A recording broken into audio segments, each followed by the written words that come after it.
Hello, my dear lovely students. Now join the physics classes with Rajiv sir. Now let us discuss the uniform circular motion. What is uniform circular motion?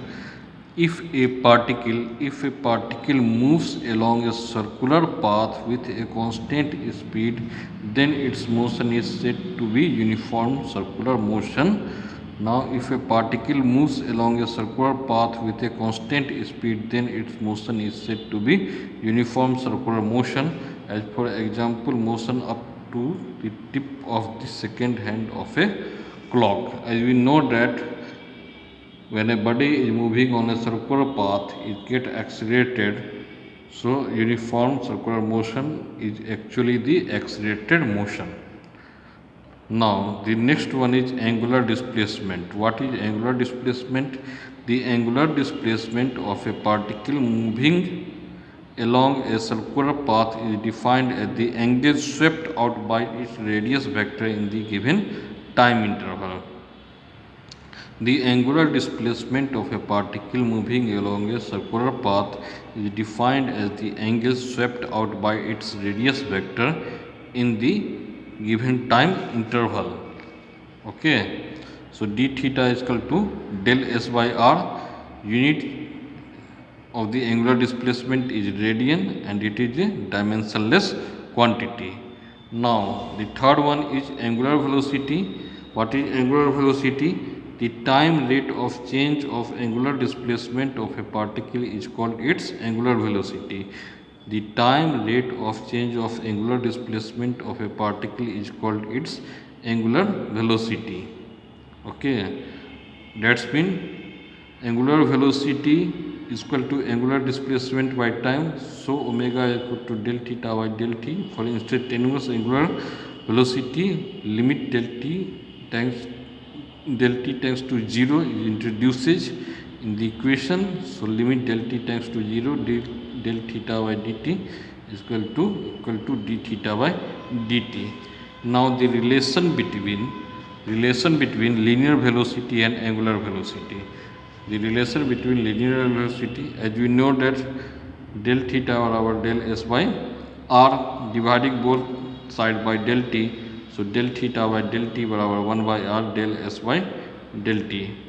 Limit del t tends to 0, del theta by del t is equal to 1 by r, limit del t tends to 0, del s by del t.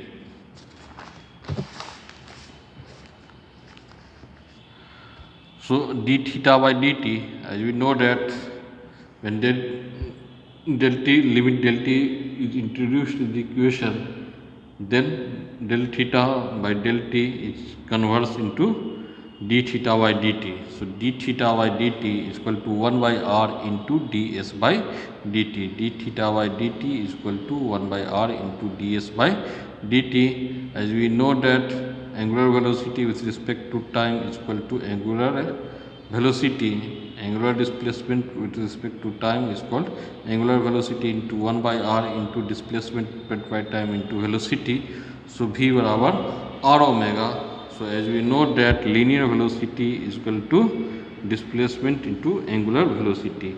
Now the third one is angular acceleration. The time rate of change of angular velocity of a particle is called its angular acceleration. The time rate of change of angular velocity of a particle is called its angular acceleration. It is denoted by alpha. It is denoted by alpha. So alpha is equal to del theta by del t.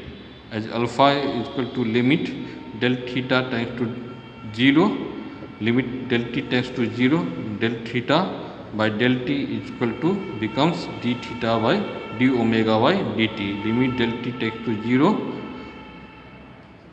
delta omega del omega by del t becomes d omega by dt. The unit of angular acceleration is radian per second square. The unit of angular acceleration is radian per second square. Dimension m0 l0 t to the power minus 2. Relation between linear acceleration and angular acceleration. As we know that v is equal to r omega, so differentiating both sides with respect to time del t, So dv by dt is equal to d by dt r omega, as r is equal to constant. So dv by dt r d omega by dt, or dv by dt, change in velocity with respect to time is called acceleration. So we put d at the place of dv by dt, we put acceleration a is equal to r, and d omega by dt, angular velocity with respect to time, is called angular acceleration denoted by alpha. So at the place of d omega by dt, we produce alpha. Okay, so linear acceleration is equal to angular acceleration into radius. Vector form a is equal to alpha into r. Now, the centripetal acceleration. The centripetal acceleration. A body undergoing uniform circular motion is acted upon by an acceleration which is directed along the radius towards the center of the circular path. This such acceleration is called centripetal acceleration. Now, a body undergoing uniform circular motion is acted upon by an acceleration which is directed along the radius towards the center of the circular path. Such acceleration is called centripetal acceleration. As